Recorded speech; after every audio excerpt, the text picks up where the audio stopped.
అండి. హాయ్, మీ పేరు? సహస్ర.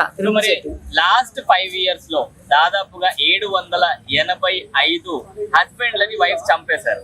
ఇది ఓన్లీ నార్త్ సైడ్ జరిగింది మాత్రమే. ఇంతమందినా? 5 సంవత్సరాలలో. మరి దీని మీద మీ అభిప్రాయం? 5 ఏళ్లలో ఇంతమందిని చంపారంటే కారణాలు తెలియదు, ఏం తెలియదు. వాళ్ళు ఎరాసిడ్ పెడితే చంపారా, లేకపోతే వీళ్ళకి ఏమన్నా లింకులు ఉంటే చంపారా, లేకపోతే ఆస్తులు ఉంటే చంపారా, ఆస్తులు కూడా ఏమన్నా అత్తమామలు కూడా గొడవలు ఆడుకొని చంపారా, ఏం కారణాలు ఏం లేవు. నార్త్ ఇండియన్లో మాత్రం అంతమందిని అయితే చంపారు. గ్రేట్ రా బాబు. ఆడవాళ్ళు ఎక్కువ శాతం ఇందులో బాయ్ ఫ్రెండ్ ల ఇష్యూసే ఉన్నాయని చెప్పి అంటున్నారు. 80% బాయ్ ఫ్రెండ్స్. మరి వాళ్ళతోనే వెళ్ళిపోవచ్చు. వీళ్ళని ఎందుకు చంపడం? వీళ్ళని ఎందుకు? ఇప్పుడు నువ్వు ఆ రాష్ట్రం వదిలి వెళ్ళిపోయావు అనుకో, ఆ ఊరు అదంతా వదిలేసి ఫోన్ నెంబర్ ఒకటి చేంజ్ చేసుకున్నావు అనుకో, వాడు ఎక్కడ పట్టుకోలేడు నిన్ను. పోయిందిలే పేడ వదిలిపోయింది అనుకుంటాడు. లేకపోతే భార్య పోయింది అని బాధపడతాడు. నీ మీద ఎక్కువ ప్రేమ ఉన్నవాడైతే, నేను ఎక్కువ ప్రేమించిన వాడైతే. అంతేగాని ఈ చంపడాలు ఇవన్నీ ఎందుకు? అసలు ఎందుకని ఈ రకంగా ఆడవాళ్ళు ఈ రకంగా తయారవుతున్నారు? అంటే నీకు వేరే ఇల్లీగల్ ఎఫ్ఐఆర్ ఉంటే నువ్వు భర్తనే కానీ ఎవరినైనా చంపేస్తావా? ఇది మాత్రం చాలా దారుణం. మరి ఆ నార్త్ ఇండియన్ పోలీసులే కానీ, చట్టస్థానాలే కానీ, న్యాయస్థానాలే కానీ ఏం చేస్తున్నాయేమో తెలియట్లేదు. ఇది మాత్రం నేను మాత్రం ఒక మహిళగా అటువంటి మర్డర్లు చేసినందుకు చాలా ఖండిస్తున్నాను. సో మరి హస్బెండ్ దగ్గర లేనిదేంటి, బాయ్ ఫ్రెండ్ దగ్గర ఉన్నదేంటి? డబ్బు ఉండొచ్చు, ఫిజికల్గా సాటిస్ఫైడ్ ఉండొచ్చు. ఇతను ఏంటంటే పద్ధస్మానం పోయి పని చేసుకొని ఇంటికి వచ్చేటాడు, అలిసిపోతాడు. వాడు బదువులు అదే పని మీద ఉంటాడేమో, ఎవరికి తెలుసు? తెలియదు కదా. హస్బెండ్ దగ్గర కూడా డబ్బులు అవన్నీ ఉంటాయి కదా, ఉన్నా కానీ వ్యామోహం అనేది అలా ఉంటది. మరి అటువంటిప్పుడు వాళ్ళనే పెళ్లిళ్ళు చేసుకోవాలి, వాళ్ళతోనే లైఫ్ లీడ్ చేసుకోవాలి, వాళ్ళతోనే జీవితం పంచుకోవాలి. అంతేగాని అది ఏది లేకుండా నువ్వు ఇలా చంపడం ఏంటి? ఫస్ట్ ఎందుకు చంపడం? ఎందుకు? పెద్ద మనుషుల్లో కూర్చోబెట్టు, మాట్లాడు, లేకపోతే పోలీస్ స్టేషన్కి వెళ్ళు, లేకపోతే కోర్టుకి వెళ్ళు. కోర్టు విడాకులు ఇస్తుంది. శుభ్రంగా విడాకులు తీసుకొని ఇష్టం వచ్చినతో నువ్వు వెళ్ళిపో. నేను వాడెవడో భలే అనిపించిందయ్యా, వాడు 40 లీటర్లు పెట్టి పాలతో స్నానం చేశాడంట. 2 సార్లు లేచిపోయిందంట వాడితోటి. 2 సార్లు తెచ్చుకున్నాడు. 3వసారికి పడలేక కోర్టులో కేసు వేస్తే అవి విడాకులు వచ్చినందుకు పీడ వదిలిపోయింది.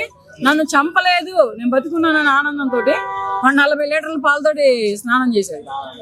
అట్ట స్నానం చేసే పురుషులు కూడా చాలా మంది ఉన్నారు. పోతే పనిలే పాడిపోయడానికి సంతోషపడే వాళ్ళు ఉన్నారు.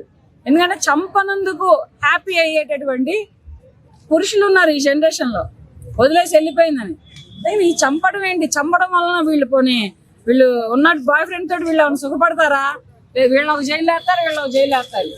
ఈ జైలు నుంచి బయటకు వచ్చి వయసు అయిపోద్ది. ఇంక వీళ్ళు చేసేది ఏంటి? వీళ్ళు సుఖపడేది ఎక్కడా? ఎరాసిడ్ ఉంటే ఒకవేళ భర్త తరపు నుంచి ఏ రకంగానైనా టార్చర్ కానీ ఎరాసిడ్ కానీ ఉంటే ఫస్ట్ పెద్ద మనుషుల్లో పెట్టండి. పెద్ద మనుషుల వల్ల కాలేదా పోలీస్ స్టేషన్కి వెళ్ళండి. పోలీస్ స్టేషన్ వల్ల కాలేదా కలెక్టర్లు ఉన్నారు, ఎమ్మెల్యేలు ఉన్నారు, ఇవన్నీ మించిన న్యాయస్థానాలు ఉన్నాయి. వీళ్ళందరి దగ్గరికి ఎవరి దగ్గరికి వెళ్ళినా మీ సమస్య పరిష్కారం అవ్వదా? ఎమ్మెల్యే పరిష్కరించలేడా? కలెక్టర్ పరిష్కరించలేడా? పోలీసులు పరిష్కరించలేరా? Family members పరిష్కరించలేరా?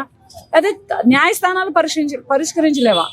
ఇన్ని రకాలటువంటి అవకాశాలు పెట్టుకొని ఇవన్నీ తీసి పక్కన పెట్టేసి వాడితోటి ఎవరితోటో క్షణికావేశం కోసం కట్టుకున్న భర్తని క్షణికావేశంలో చంపేస్తున్నారు. ఈ చంపడం ఎట్లా ఉందంటే ఇంట్లోకి వెళ్ళి బాండి పై మీద పెట్టి పోపేసినంత ఈజీగా చంపేస్తున్నారు. ఎంత ఈజీగా చంపేస్తున్నారు అనమాట. ఏందనేది అర్థం కావట్లేదు. పోపేస్తేనో లేకపోతే ఏదైనా మిక్సీలో ఏమన్నా పిండేస్తేనో అన్నట్టుగా చంపేస్తున్నారు. ఆడవాళ్ళకి ఏం కావాలంటే ఏమో అబ్బాయిలు పెళ్ళిళ్ళు చేసుకుంటే ఇంట్లో మొగుడు సైలెంట్గా ఉంటే ఆ అమ్మాయి ఎవరితో ఉన్నా సరిపోయిద్ది. ఇంట్లో మొగుడు ఫైర్ అయ్యాడంటే వాడు లైర్ అయిపోతాడు పైకి. ఇది మాత్రం పక్కా.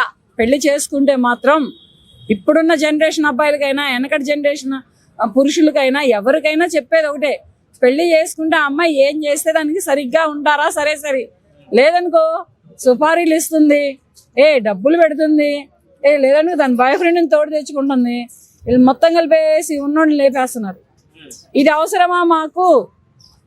మా భార్య వేరే వాడితోటి ఉంటుంటే మేము చూసి భరించాలా? మాకు మనసు లేవా? మేము మనుషులం కాదా అనే అభిప్రాయాలు అబ్బాయిల్లో ఉంటే పెళ్లి చేసుకోవడం మానేస్తే పాయ. పెళ్లి చేసుకోకుండా ఉంటే సరిపోతుంది. ఈ జనరేషన్ అమ్మాయిలకు మీరు ఏం చెప్తారు? అమ్మాయిలకి చెప్పేది లేదు, అమ్మాయి పేరెంట్స్దే తప్పు ఉంది. అమ్మాయిల పేరెంట్స్దే చాలా వరకు అంటే చాలా వరకే తప్పు ఉంది. ఒకప్పుడు అమ్మాయిలు చాలా కట్టుదిట్టాల్లో భయభ్రాంతులలో ఒక దడిగట్టినట్టు పెంచేవాళ్ళు. ఇప్పుడు అలా ఎవరు పెంచట్లా, వదిలేస్తున్నారు.